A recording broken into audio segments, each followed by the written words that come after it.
안녕하세요, 장호준입니다. 어제 한 얘기에 이어서 계속 이야기를 해보겠습니다. 공진에 대한 이야기예요. 공진. 공진뿐만이 아니고 공간 음향 내에서의 어떤 원하지 않는 어떤 소리에 대한 것, 원하지 않는 진동에 대한 부분의 어떤 해결책으로 이제 그 해결책으로 많이 사용하는 것이 이제 그래픽 이퀄라이저나 그래픽 이퀄라이저의 기능이 포함된 이제 DSP 그런 부분들이에요. 그러니까 스마트라든지 그 사운드웍스 그런 것들을 이제 지금 많이 사용하고 계시는 거. 공간을 튜닝한다고 얘기하고, 그래서 어떤 특정 주파수 대역들이 이제 부스트가 되거나 딥이 되는 거. 딥은 이제 이렇게 쭉 내려와 있다라는 거예요. 딥.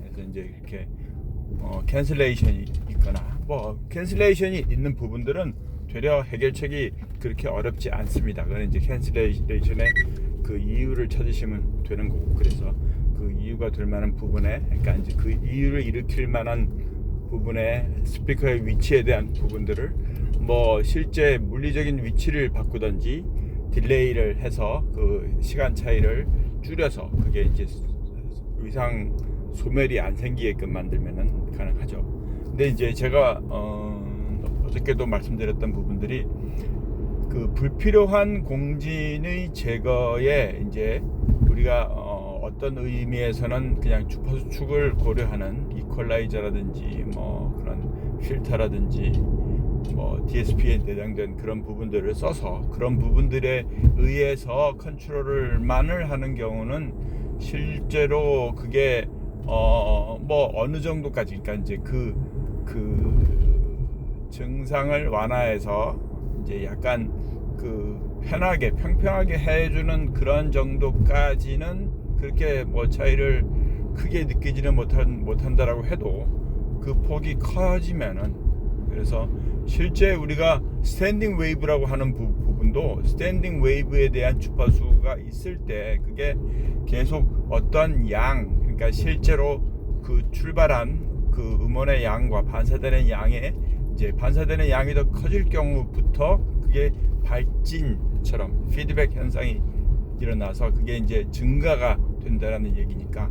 근데 이제 그 양이 아닌 경우에는 그게 실제로, 그러니까 그 스탠딩 웨이브 정제파에 의해서 공간 내에 불필요한 소리가 나오지 않는 그런 부분에서는 그 부분도 자연스럽게 주파수 대역대에 포함되어야 되는 어떤 진동의 모양이 있습니다만, 그것을 이제 인위적으로 어떤 부분에 대해서 스탠딩 웨이브 대역이 250Hz다. 그래서 250Hz를 완전히 마이너스 15dB, 18dB 이렇게 Q 값 짧게 해서 이렇게 줄여 놓을 경우에는 그게 그 공간에서 실제 스피커로 출력되는 것이 여러분들의 귀에 들리게 되는 부분에서 그만큼을 줄여서 그 자체 공간에 의해서 그게 플러스 마이너스에서 제로가 된 부분에 그렇게 들린다라는 것이 가장 이상적인 부분인데, 그 이상적인 부분이 이상적으로 이렇게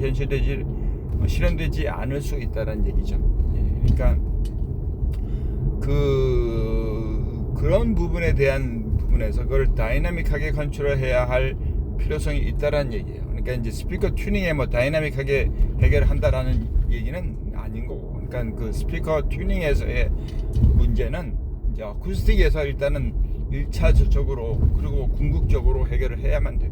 그러니까 이제 250Hz 대역이 부스트 되는 부분이 있다면은 그 부분에 대한 그 실제 공간에서의 공간 음향적인 부분에서 그 원인을 찾아서 그걸 해결해야 되는 것이지, 그걸 그냥 단순하게 필터해서 그 부분만을 내려서 정리한다라는 것으로만 끝내지는 마시라는 얘기예요. 그래서 그 비슷한 이야기가 말씀드린 대로 킥드럼 같은 경우에 킥이 쿵 치면은 이게 처음에 기본적인 그 공진에서 우리가 필요한 몸뚱아리는 살려야 되겠지만, 그게 계속 그 안에서 공간에 의해서건 어떠한 이유 이게 이제 뒤에가 커질 수 있다고. 그러니까 반사되는 증폭이 더 커져서 그게 이렇게 훨씬 더 소스에 영향을 주는 경우가 있으니까 그걸 제거한다고. 스네어에 깡깡깡 되는 그 기본 스네어 통에 그런 뭐 불필요할 수 있는 네? 골치 아픈 공진 그걸 제거한다고 막 EQ에서 칼질을 해버리는 경우가 많거든요. 의외로 되게 많아요. 의외로 엄청나게 많아요. 그 부분들. 그러니까 그거는 그렇게 해서 해결을 완벽하게 할 수도 없고 배움이라는 것들이 또 있으니까. 그러니까 단순하게 그렇게 정리하는 것이 아닌 거고, 그건 궁극적으로 뭐 일단은 스네어에서 그런 소리가 안 나게 하는 것도 방법입니다만, 그거를 완벽하게 또 뮤트를 해버리면 우리가 원하는 그 공진은 얻을 수가 없으니까. 그래서 그거를 이제 그런 의미에서 보면 게이트를 사용해서 내가 필요한 만큼 시간 축에서 정리해서 필요한 만큼의 바디를 공지를 포함한 걸 만들어내는 것이 가장 이상적인 것이라고 저는 생각한다라는 거죠. 그래서 그렇게 강의도 하고 그렇게 또 제가 실제 믹싱해서 사용하고 있습니다.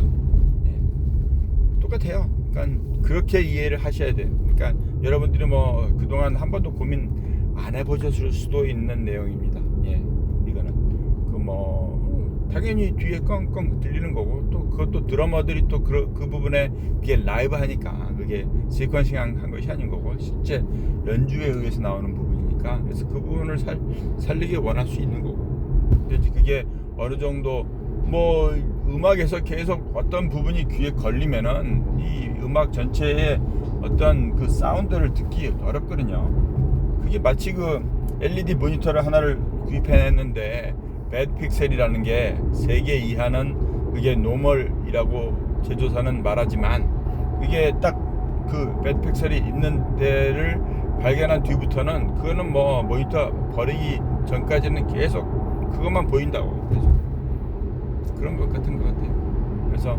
음악이라는 것, 그 다음에 그러니까 공간 음향에서 해결할 부분들은 일단 공간 음향에서 먼저 해결을 하시라. 예, 교회나 어떤 라이브 공연에서 피드백이 웅 뜨려고 하면은 그게 실제 피드백의 원인이 되는 부분만 먼저 해결하는 것이 원칙입니다. 그러니까 뭐 불필요하게 컨덴서 마이크 많이 쓰지 마시고 다이나믹 마이크로 충분히 게인을 원하는 만큼만 확보하는 것도 가장 좋은 방법이에요. 예, 그리고 그러니까 강의 마이크거나 보컬 마이크, 스트링, 피아노 마이크 이런 데 게이트를 왜 거냐라고 많이 말할 수 있겠지만, 아니 뭐 그 거는 것을 아예 생각을 못 하신 분들도 많을 거예요. 근데 그런 부분에다 게이트 걸어서 실제 컨트롤 해놓으면은 불필요한 피드백들, 그러니까 불필요한 공간에서의 그 공간에서의 진동이 흡음되는 것들을 막으니까 훨씬 더 안정적인 사운드가 나옵니다. 예, AI 이모지가 사라졌네요. 예. 어쨌건 그렇습니다. 그래서 그런 부분도 잘 고려해서 여러분들이 좋은 사운드와 좋은 음향을 만드시기 바랍니다. 감사합니다. 바이.